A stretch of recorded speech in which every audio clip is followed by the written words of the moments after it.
Good evening and welcome back to Golden Eagle Sports Report. Tonight we recap the NCAA tournament, Marquette Volleyball's Big East tournament run, and much more. So get ready, Marquette Nation, because Golden Eagle Sports Report starts right now.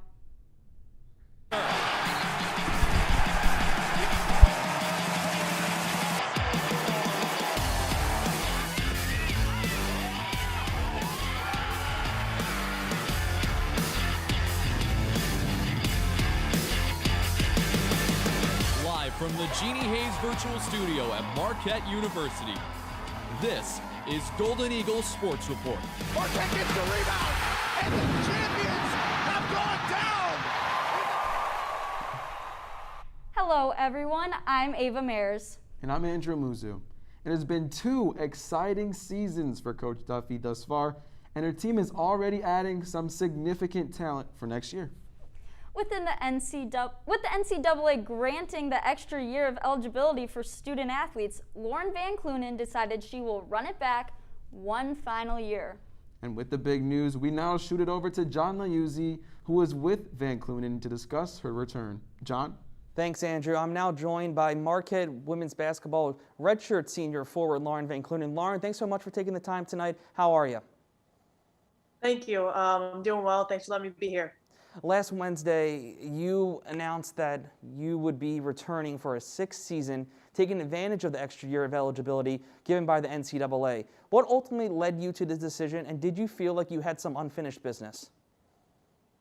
Yeah, definitely. I think the biggest thing was, over the course of the year, I was definitely thinking about it. Being here for 5 years and just how special of a place Marquette University is. I felt like, I had a lot of unfinished business. Losing the championship in the Big East tournament, and then obviously getting out pretty early in the NCAA tournament. I wanted to come back and, finish off the legacy that I had at Marquette in a different way. So I'm excited to come back for a 6th year, and, really excited for the team that we got next year. For sure. You obviously you can see that passion that you have for Marquette men's basketball. You and I have talked extensively about your leadership on and off the court over the course of this past season. How do you hope to take that to the next level? Yeah, I think actually really what I'm focused on for this next year is, understanding as a 6th year, not trying to do too much. I think, continuing to raise my game like you're talking about, but I think also a little bit of delegating to, the younger class, the younger girls, and, understanding, if they need help with anything with leadership wise, but I'm still going to be and try to be that consistent person that, is bringing energy, bringing excitement, and just having fun playing the game. You can certainly see that you're feeding and your knowledge is feeding off and going into Cameron Taylor and Liza Carlin, a couple of your fellow forwards. Next season will also be your 3rd season with Coach Duffy. Did your relationship with her play a factor into your decision as well? Yeah, I'd say 100% it did. Just having her come, I had 3 years under Coach Keeger and now 3 years under Coach Duffy. It's been great. There wasn't a question of if I was going to go somewhere else or if I was going to go, I think it was more so as whether I was staying or if I was going to go try and play professional. And Coach Duffy was great throughout the process. Very understanding of, it was kind of an entire year when the NCAA released it. But she was great. And, the fact that I even had a chance to come back, Coach Duffy was willing to offer that up and offer it to me was big. And it shows the type of coach that she is. The fact that she wanted me back is huge. So I'm very excited to continue to build my relationship with her and to see what we can do as, a team as a coaching staff next year. That's awesome. And sticking with next year, the team will look a little bit different. Most notably, the departure of your partner in crime, Selena Lott, who has declared for the WNBA draft. What has your relationship with her meant to you over the last 4 years? It's been great. I think when Selena came in as a freshman and I was a redshirt the year previously, and then we just continue to grow with it. I think it's been talked about before where we're different people, and it was like, how can we work together in different ways? I think the one thing that me and Sel, were very common in was our competitiveness. And I think I kind of hit it off really, really quickly. And then we just continue to build our relationship. I mean, I'm really with her now. So it's been really, really great to continue to build a relationship. I can't wait to see what she does in the future, where she's going to be, whether it's in the WNBA draft or overseas. And I think it's with us just a lifelong type of friendship that I honestly, I'll be honest with you, John, I don't necessarily think I would have saw when she first came in and when I first was here. So it's been great to continue to build that relationship on and off the court with us. Yeah, for sure. Your relationship with Selena is certainly special. We've seen it off and on the court. That'll about do it here. So, Lauren, you going into next season, what are you looking forward to the most? I would say just enjoying the fact that I get the chance to put on the Marquette jersey again. I even remember you asking me what this might be the last time, and I was like, "There's no way, I can't do it." So just having the opportunity to be able to wear the Marquette jersey, be able to be with my teammates, and just the excitement that Marquette women's basketball brings. I'm very, very excited for that, and I'm excited to see where we can be. And like you said, we're losing a big piece, but we're also gaining big pieces too. And I'm going to continue to work hard, continue to bring, the young guys along in any way I can help.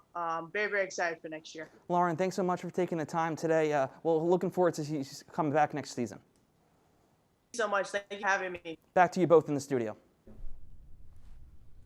And although the team did not make it far into the tournament, they, along with all the other teams, experienced what it was like living in a bubble. And the main purpose for having the central location in San Antonio, Texas, was to keep everyone safe during this pandemic. Junior Chloe Murata shows you how it was all made possible. The Marquette women's basketball team is back in the big dance for the 4th straight year. But this year, even if you make the tournament, no game is guaranteed. If a player tests positive for COVID, the entire team is at risk of forfeiting the game. It's just your test results. That way you have them with you.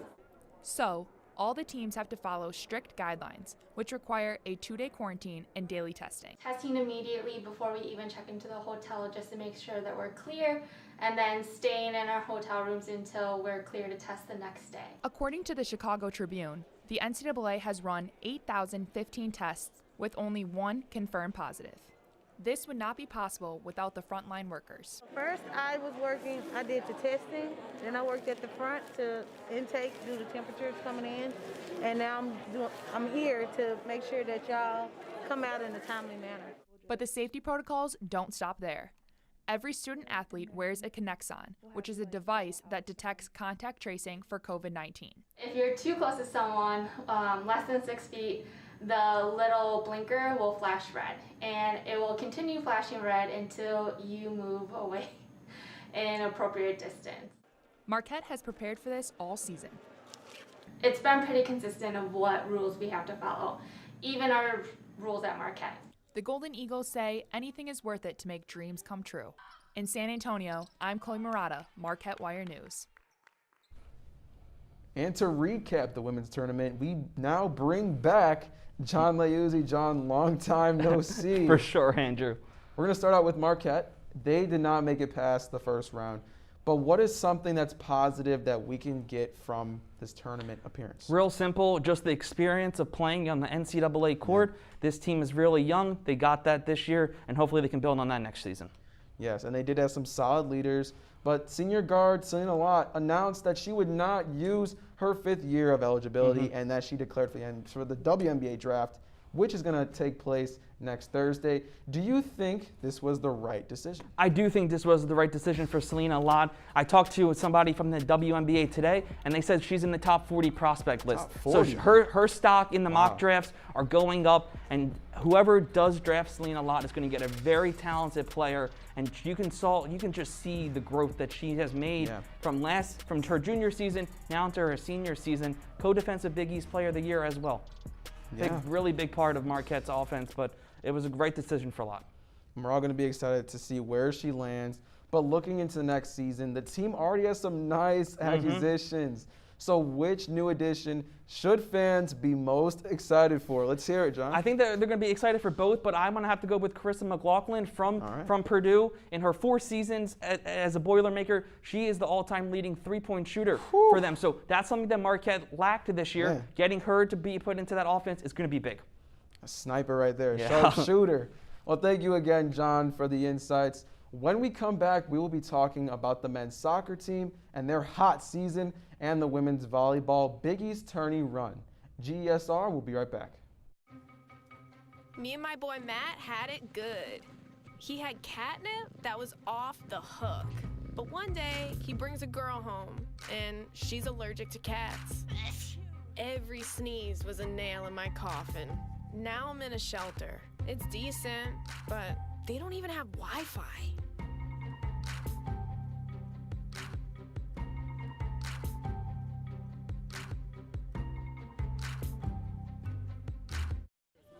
Leaving hot coals improperly extinguished can cause a wildfire. Hey guys, it's Smokey! It looks as if Smokey is going to use the drown, stir, drown, and feel technique. After the first drown, a good start.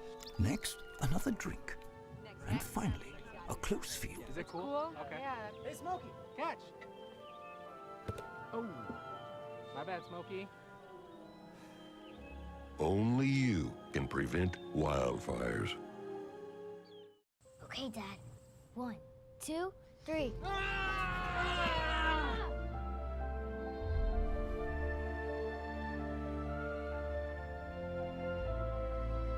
You saved me. Dad? Are you okay? I'm fine, dear. Your hero needs you now, and AARP is here to help. Find the care guides you need at aarp.org/caregiving. You told me not to talk to strangers. You told me not to cross the street without looking both ways. You told me not to touch the stove. You told me not to do drugs. You told me not to drink and drive. You gave me so many messages about how to stay safe. Why didn't you keep me safe by properly storing your gun?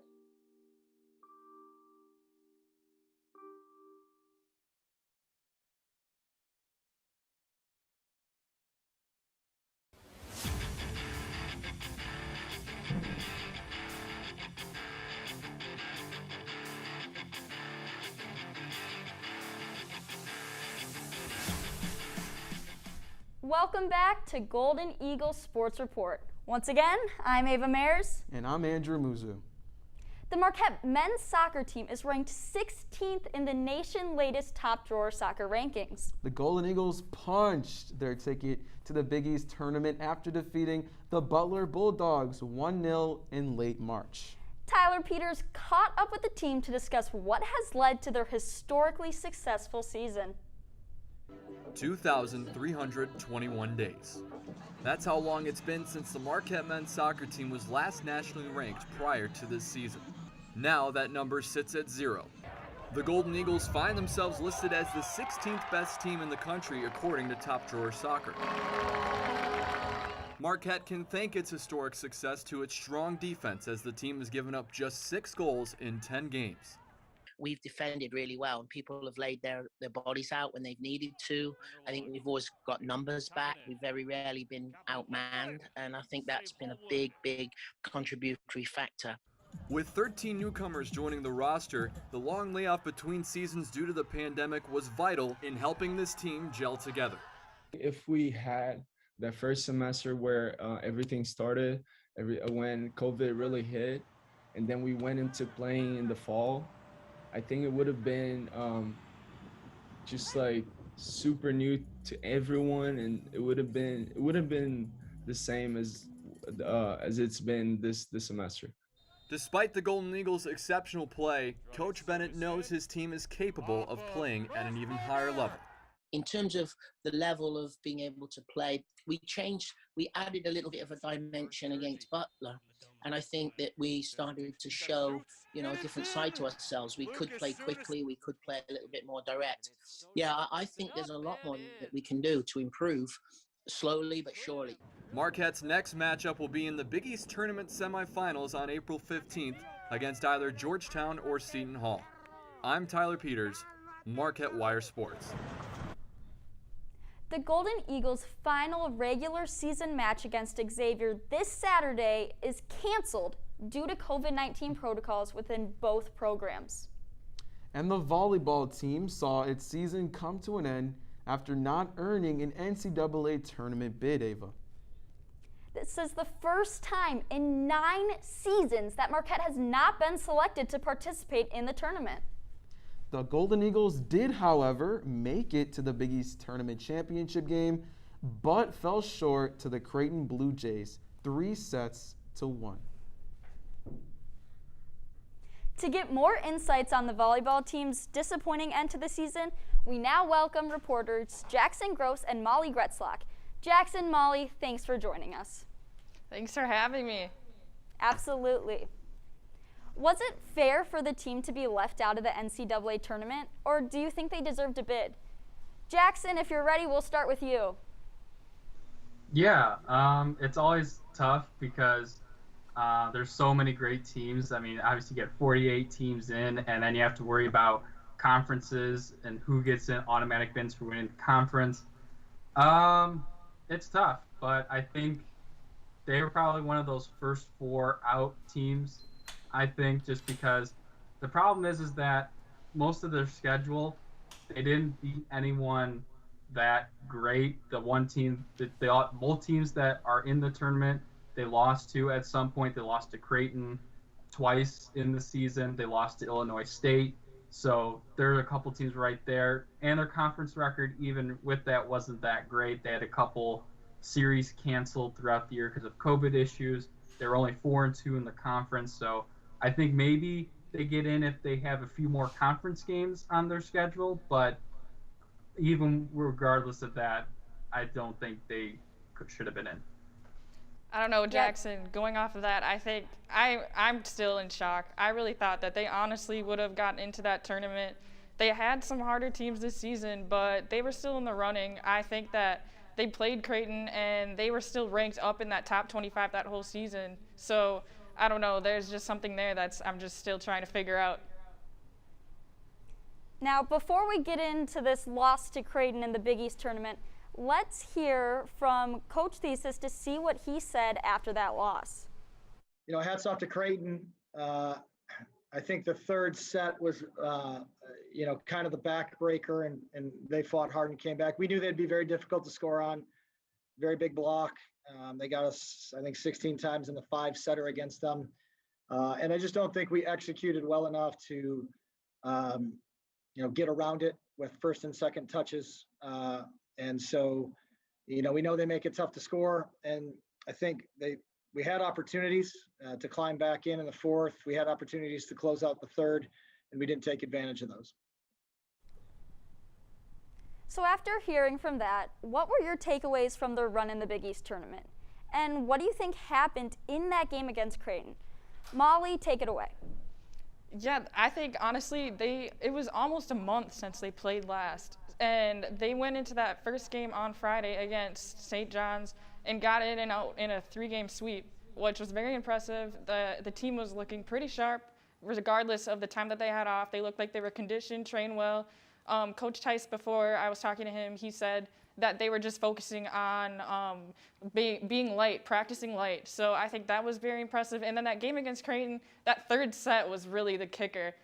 They didn't get in there and win that one, and that just went into the fourth. And I think that was just the game ender. Yeah, I gotta agree with Molly on that, and especially St. John's was fantastic. I was able to cover that one, and they looked really well. They were able to handle St. John's attack. Looked really good. I guess there's just something about playing Creighton in Nebraska. I guess that's the thing. But yeah, blowing leads in both sets in sets 2 and 3. It's tough end, but unfortunately, also that's the only time we have for tonight. But thank you both so much for the insights. And when we come back, we will be recapping both men's and women's NCAA tournaments. So please stick around because GSR will be right back. 1, 2, 3.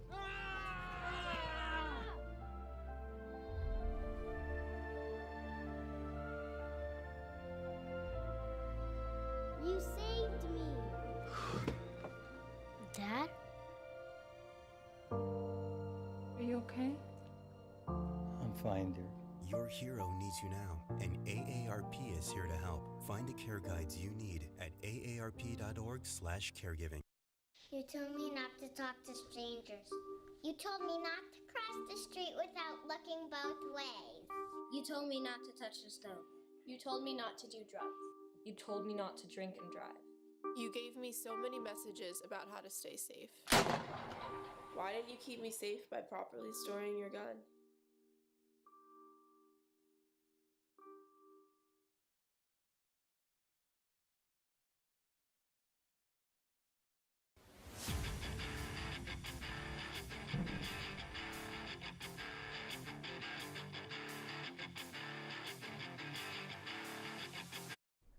And we're back in Studio 7 as we will wrap up both the NCAA tournaments. Joining me on our panel tonight is the staple, Matt Yazel, Zoe Comerford, and Sam Arco. Let's just get started. First off, for the women, Stanford won their third NCAA title in school history and their first since 1992. The Cardinal beat Arizona in a thrilling fashion. Get this, 54-53. What were your main takeaways from the title game, and what stood out to you most during this entire tourney? Zoe, would you like to start? I have to say, Stanford, their team had so much resilience this year. Yeah. I was reading an Atlantic article, 7,500 hours they spent on the road. You know, because Stanford, California, they weren't not able to practice at home. They had to go on the road. They had just 6 games out of 33 that they played on their home floor. So, you know, Tara Vanderveer did a fantastic job with her team, getting them together and rallying them and really coming strong for that last-minute finish with 6.1 seconds left. They, you know, played tough D, and it was an amazing feat for her as well because, you know, she has the most wins out of any women's head coach, and she finished her 29-year drought from an NCAA tournament because she was a coach back in 1992. But to finish it out, wow, what a year for Stanford. Just so much resilience. Yeah, they grinded it out all the way. Sam? Yeah, and to add on to that, it was just an amazing tournament, and the Final Four just captured it all. You know, Stanford was also the first team, you know, they won their Final Four game by 1 point as well. So they're the first team in women's history to win both their Final Four and championship by just 1 point. You know, they survived on 2 last-second shots, which is just, you know, I don't know what I'd be feeling if I was a Stanford fan in that situation. Oh, you know, man. what they're going through, and, you know, that's just what March is all about, you know, at the end of the game. And, you know, it was just amazing for Stanford after, like Zoe said, such a long stretch since their last title. Well, like you said, last-second shot, that's what I want to talk about because Arizona obviously had an incredible run. Personally, I had UConn winning it all. I know a lot of people did, so huge upset there with Arizona. And Ari McDonald, who took the last shot, had an incredible tournament, 20, 30-plus points almost every game. But on that last play, you know, down by 1, you have like 6 seconds. She gets the ball, just gets a terrible shot off, really. And her teammate was wide open in the corner. So that's kind of a philosophy question of basketball in general. When you have a star player and you're at the end of the game, do you just give them the ball and hope that it works and, you know, go down swinging, I guess, with your best player?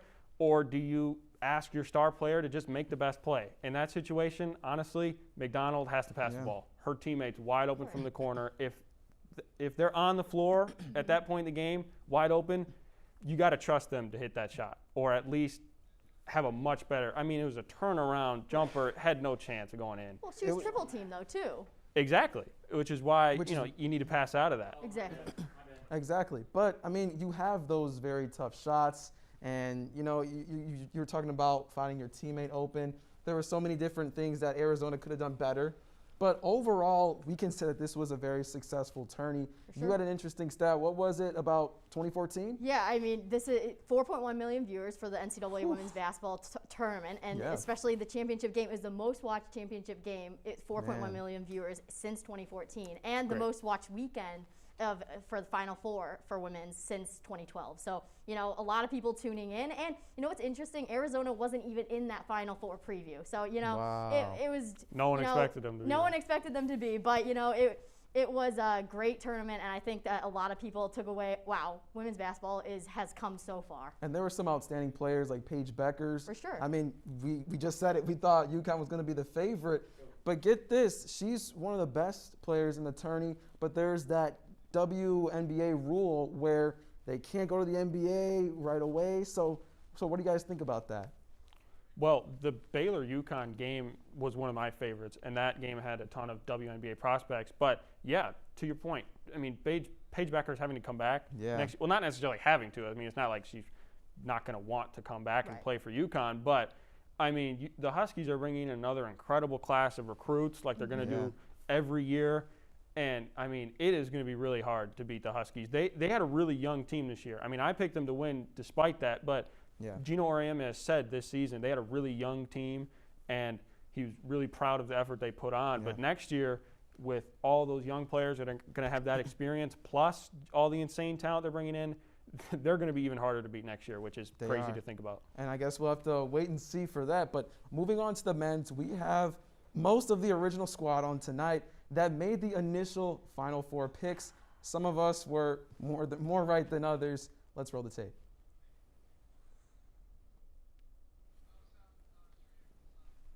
And I, of course, have Gonzaga. I'm just going to go with the top 4 number 1 seeds. I mean, Very obviously, safe. you know, I think Gonzaga is going to win it all. I mean, 26-0. Really, teams that are undefeated don't do well in the NCAA tournament, but I think, I mean, Gonzaga's depth, and I just really think they're a solid team, and they play with great chemistry, and, you know, it's in March, and bearing any COVID things, I think they're going to come out. They, like Matt said, they have a very easy path to the NCAA championship. I like Baylor, like I mentioned. I have them in the Final Four. I think the NCAA tournament, really big on guard play. Baylor has 3 All-American guards. And I think they have a great chance to make it to the Final Four and cut down the nets. Well, Baylor did cut down the nets. Baylor won their first NCAA title in school history, crushing Gonzaga. Sorry, Zoe, 86-70. From the start, the Bears dominated in every aspect and spoiled Gonzaga's perfect season. What were your reactions from the title game? Is Gonzaga overrated, or was Baylor just a stronger team, Matt? Sheesh. Well, I'll start by saying I was surprised. I was. Look, I picked, on the show last week, I picked Baylor to win, but honestly, I didn't have a ton of faith in that pick. I really, like I said, I really liked this Gonzaga team. I really thought they were the best team all year.